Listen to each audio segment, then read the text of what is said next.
All right, we're here for chat room, and today John and I are reacting to a video clip from the Joe Rogan show where he discusses with Dr. Phil the major problems with, quote, woke culture in colleges and social media. And no doubt we will have some opinions about that. So let's go ahead and start. This is a weird time to be alive, isn't it? Yeah, it's getting weirder too. I mean, it is getting weirder, don't you think? Oh, it certainly. Well, it's highlighted on your show. You know, you've kind of exposed a lot of it to America. Yeah, you know, every year in the summer, we kind of work to reinvent ourselves about how we can tell our stories better and all that sort of thing. And we really focus on what our viewers are asking about. And I have to tell you, this year the questions really changed because we still deal with human functioning, marriage and family and all that. But in addition to that, the questions we got over the summer this year started really changing. Like, are we going to make it? Are we going to survive?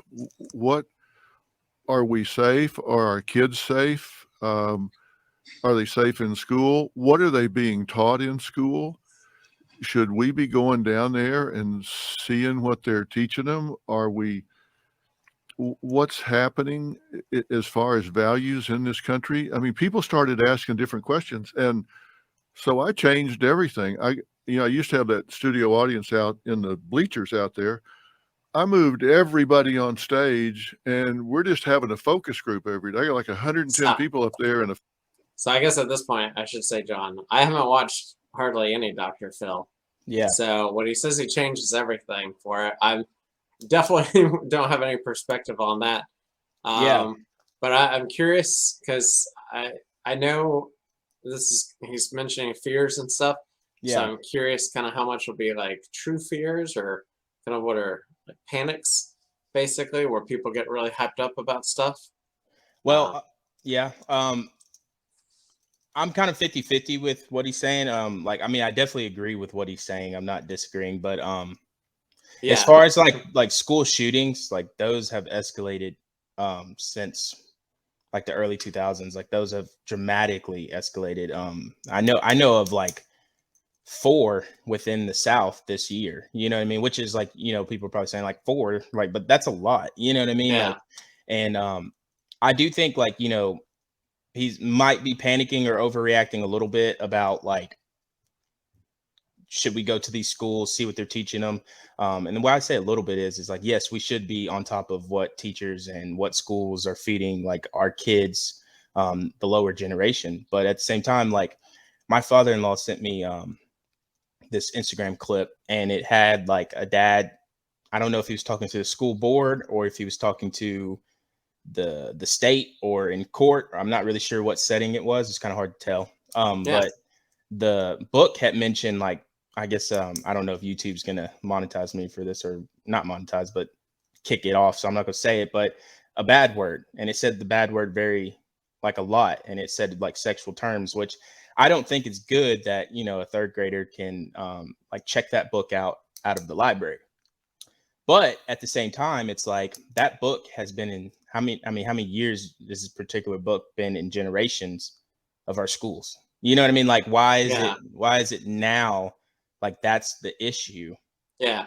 And that's a lot of what this is, I feel people kind of react at different times. And sometimes you're maybe 20 years too forward to the culture. Yeah. Sometimes you're 20 years too back, far back. So I'm curious whether it's me getting boomer vibes or what it's going to be. I mean, I definitely think there's way worse problems. Like, I mean, don't get me wrong. Like I said, over and over, always keep on top of what schools are teaching kids, what they're feeding kids, how the teachers are treating the kids. Never let that loose or let that up loosely. But at the same time, there are way bigger issues that, as far as kids that we should maybe crack down more on, like maybe the violence in video games, how it's looked at as like a joke to like, load magazines and, run around and shoot people and stay up late at night with their friends and playing Call of Duty, which is like, I don't think it's personally any harm. It didn't do any harm to me as a little kid, but like I don't have the same brain and the same psychological thought as every other kid. So like that could be damaging. And I feel like, playing video games like that, that's promoted for kids that are pretty much 15 and below, even though people older play them. But that's where their main target is. And it's like, can every kid handle that? Has every kid, been taught by their father or their mother that what a gun can actually do? Because a lot of kids, their parents are against guns, but they buy them a Call of Duty game to shoot guns. So they have no idea what it actually feels like to go to a gun range and put that gun in your hands and actually know the damage and the loudness and all the factors that goes into shooting it. Yeah. And I can say, as far as me, not trying to give my dad like the award of the year, but I shot a real gun before I shot Call of Duty gun. And to me, that helped me because I understood like this is dangerous. This should be taken very like responsibly, respectively. You know what I mean? Like I got a very different concept of a gun. Yeah, yeah. Call of Duty was just fun. You know what I mean? So that makes me think, I drove a car before I played Grand Theft Auto. So. Exactly. Exactly. So yeah. Yeah. Yeah. Well, I'm curious to see what they say, but yeah, just wanted to get that out there. A focus group and letting them talk and ask questions because they're really concerned. And I just said, I can't take it anymore. I'm going to start talking about the social issues along with everything else, because if you even took psychology in high school, or you took Psych 101, one of the first fundamental principles you learned was you don't reward bad behavior, right? Right. You don't reward bad behavior. I mean, the world is a meritocracy. And we've somehow lost that. All of a sudden we're paying people not to work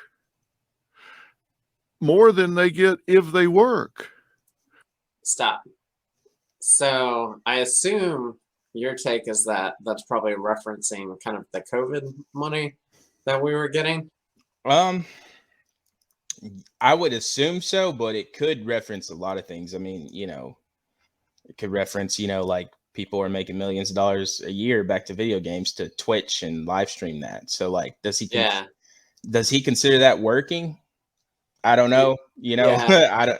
I mean, he makes a lot of his money off, I guess he is working, but like, I mean, a lot of his money comes off, television and reality and, Yeah. Well, yeah, if he's not considering that, he's literally on a YouTube channel. Yeah. At this moment. Yeah. But yeah. I was just thinking because, obviously for a time, that was the case. But, we've discussed this outside of this, but, like if you're unemployed in Tennessee, yeah, you're only making like $275. I forgot if it's a week. It's not a lot. Yeah. So I was like, that's not necessarily the case. Yeah. But covers your gas for the month. Yeah. And I'm curious, I'm sure I'll go on more on the meritocracy stuff, but I'm like, that's definitely an ideal America has. It's a lot of pull yourself up by your bootstraps. Yeah. But at the same time, then you have like the Elon Musk of the world, whose dad literally owned like an emerald mine. Yeah. And I'm like, I think his bootstraps are a little shinier than the rest of us. So right. because I know a lot of like how you do in life, sadly, really even depends on like your zip code, because that means so much, like where your schools are, what your housing is like, and all these things. Right. But yeah, so it's just interesting to see if that's taken into account too. Right. But yeah, all right, I'll let him go. And then we say, what happened to the supply chain? Well, you paid everybody not to work. That's what happened to the supply chain. And I'm stunned that we're running this country in so many areas where we're just violating the most fundamental psychological principles that you could ever imagine. And I'm watching that happen, and I say, I just can't be silent about this anymore. So I'm talking about it. What do you think is the root cause of the shift? I think it's been happening gradually, but like everything, you know, it's like if you start rolling a rock downhill, it starts getting faster and faster and faster.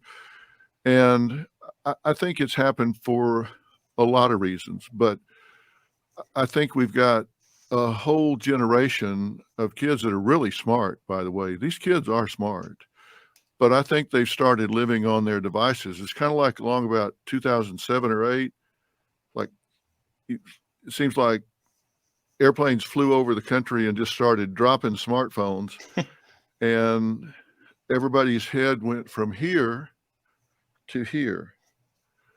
I mean, think about it. When you look, you go anywhere, go to the mall, go just anywhere there's a group, and what do you see in their hands? You see a device. We didn't grow up with devices.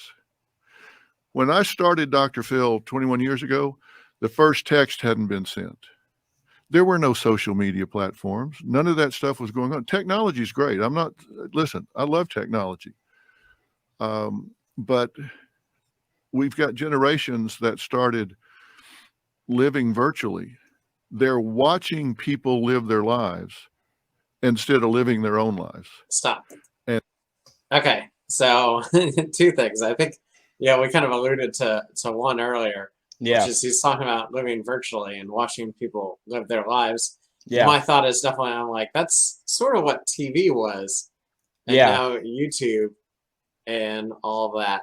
So again, and we've discussed technology a lot on ChattRoom. Yeah. And kind of the downsides, you know, negatives, positives, and I'm sure there's a lot of research around that. But yeah, it's hard because, you know, technology is one of those things that's always changing. So I'm sure at some point somebody was afraid of the book. Yeah. I know people were afraid of, you know, like when it's radio, it's like, you and your radio shows, you know, come back to dinner Yeah. or whatever the case may be. So, you know, that's always complicated. Yeah. But also, and this is such a small quibble, 21 years ago, it's not that long ago, that's like 2001. Yeah. I'm pretty sure I sent a text by then. So, Yeah. yeah. Yeah. That is true. Yeah, I was definitely already on the internet and the like, but yeah, Yeah. I mean, that was definitely pre-smartphone, you know, if anything, it was my iPod. Yeah. So, yeah, it's interesting because you're younger, so, you know, but you're already kind of, because I think you tend to agree kind of more with this viewpoint. Yeah. With technology changing. Yeah. So I think the generation that didn't get to live life without the phone, practically, like he was saying, like dropped out of the air into your hand, I think that generation, that will be interesting to see how that plays out. Like, I am worried about that generation because they don't know how, I mean, they do, but like, they don't know how a life is where, you know, your parents go to work, you're stuck at home, you don't have a smartphone, you might have a home phone, you might have like a cheap cell phone that has minutes, you know, they're going to be like, what's minutes on a phone? I don't even know if that exists anymore. So like, Yeah. you know what I mean? Like, and walk down to the convenience store if you want to drink or something, or if you want to hang out with friends or whatever. Like, they're just so like used to, okay, my mom left me with an Xbox. Like, I'm going to talk to my friends all day, live in this virtual bubble, not get up, and then, you know, be upset if my parents ask me to do anything that doesn't involve my phone or Xbox. Yeah. And it's like, I'm scared for that generation. And I think he's spot on. Like, around 2008, the kids that were born in 2008, they're really going to fall victim of like, what does it feel like to play two-hand touch football? You know, especially the kids that don't go to like daycare without a phone, Yeah. like all day long. You know what I mean? Like, those kids, I feel like are going to be, especially if their parents aren't trying to take them outside and do nature things and just clear their head and realize like we live in a world, not a bubble. You know what I mean? Yeah. Yeah. So you're saying like, and I don't want to put words in your mouth, like that it's gonna like isolate them, or is it just, to be honest, missing out? I just don't think there's an answer yet. Yeah.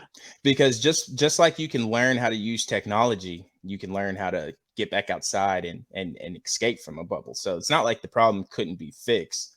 That's why, like, you know, I think he's saying like, should we be worried?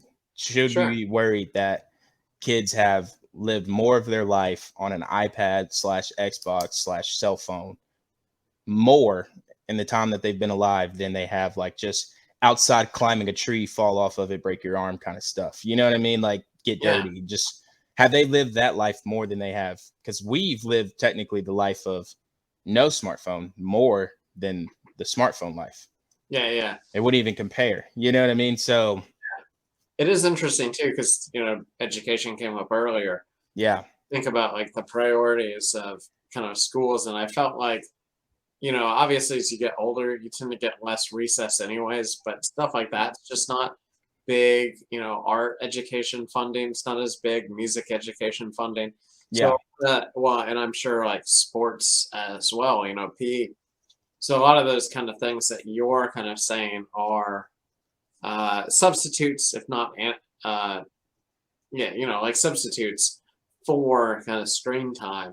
So a lot of that's kind of going away at the same time. And I'm not saying like one causes the other. It's more just like they're kind of going parallel. Yeah. But, yeah, it's probably, where there would be an impact. It'd be interesting if that's kind of exacerbating that impact. Right.